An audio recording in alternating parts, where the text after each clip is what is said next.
నేను ఆశీర్వదించే దేవుడు ఎవరో తెలుసా? భూమిని ఆకాశాన్ని సృష్టించినటువంటి దేవుడు. అంటే సృష్టికర్త అయినటువంటి దేవుడే నిన్ను ఆశీర్వదించడానికి సియోనులో నుండి నిన్ను చూస్తున్నాడు. అర్థమవుతుందా? ఆయన నిన్ను ఆశీర్వదించడానికే పిలిచాడు, ఆయన నిన్ను స్థిరపరచడానికే పిలిచాడు, ఆయన నీ పట్ల గొప్ప కార్యాలు జరిగించి ఆయన నిన్ను బలపరిచే దేవుడిగా ఉన్నాడు, ఆయన లక్ష్యమిచ్చేవాడిగా ఉన్నాడు. ఇక్కడ ఏమంటున్నాడు? సియోనులో నుండి నేను నిన్ను ఆశీర్వదిస్తాను. నీ కొరకు ఆకాశ మహాకాశాలు దాటినటువంటి ఆ స్థితిలో నుండి దేవుడు నిన్ను చూసి నిన్ను ఆశీర్వదించబోతున్నాడు. నీకు ఆశీర్వాదం ఎక్కడి నుండి రాబోతున్నది? సియోనులో నుండి నీకు ఆశీర్వాదం ఉన్నది. నువ్వేం సాధారణమైనటువంటి వ్యక్తిగా ఉండడానికి వీలేదు. ఇప్పుడు కలుగుతున్న కొంచెం శ్రమని బాధని చూసి నువ్వు బాధపడవలసిన పని లేదు. సియోనులో నుండి నిన్ను ఆశీర్వదించడానికి భూమి ఆకాశాలను సృజించినటువంటి దేవుడే ఈ మాట నీతో పలుకుతున్నాడు. అందుకే ఈరోజు ప్రపంచం అంతా కూడా ఏ ఆనందంలో ఉన్నది? క్రిస్మస్ ఆనందంలో ఉన్నది. ఈ మాసాన్ని, డిసెంబర్ మాసాన్ని ఏమన్నారు? ఆనంద మాసం. ఏ మాసము అంటే ఈ నెలంతా కూడా ఒక సంతోషం. ఏంటిది? లోకరక్షకుడు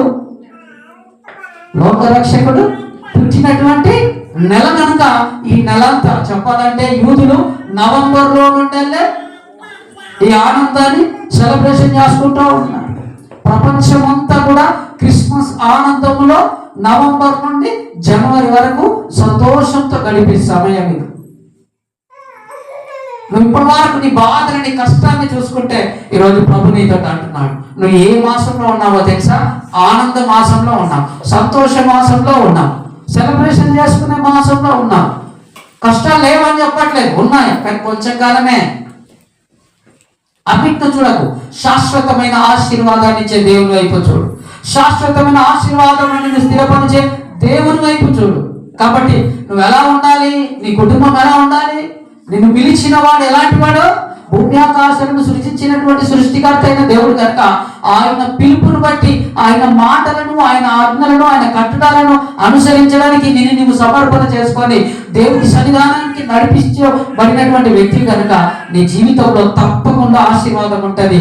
నేను ఆశీర్వదించడానికి దేవుడు సృష్టికర్త అయినటువంటి వాడు ఎలా వచ్చాడో నీలా నాలా సాధారణమైనటువంటి మానవుడిగా మారిపోయి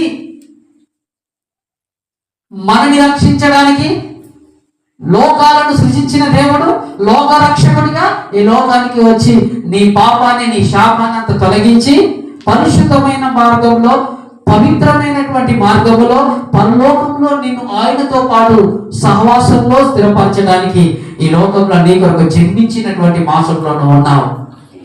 ఆదాముతో పోగొట్టుకున్న సహవాసం తిరిగి మరలా తన అద్వితీయ కుమారుని లోకానికి పంపించి ప్రాణాన్ని పణంగా పెట్టి తన ప్రేమని వెల్లడిపరిచి నిన్ను మరలా ఆ నిత్య మహిమలో అదే సహవాసాన్ని కోరుకునే దేవుడిగా తన కుమారుని నీ కొరకు ఈ లోకానికి పంపించాడు. ఇంత గొప్ప మాసంలో నువ్వు ఉన్న నీవు ఎలా ఉండాలి? నీ కొరకు ఎవరు పుట్టాడు? రక్షకుడు పుట్టాడు. ఎవరు పుట్టాడు? రక్షకుడు పుట్టాడు. ప్రజలందరికీ కలగబోవు మహా ఆనందకరమైన శుభ వర్తమానం దూత ద్వారా ప్రకటన చేయబడ్డది. యేసు ప్రభు పుట్టడం దేనికంట?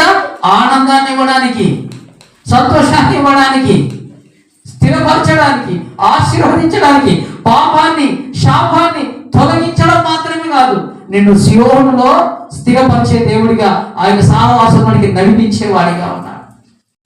కాబట్టి నువ్వు ఎలా ఉండాలి? సంతోషంగా ఉండాలి, ఆనందంతో ఉండాలి.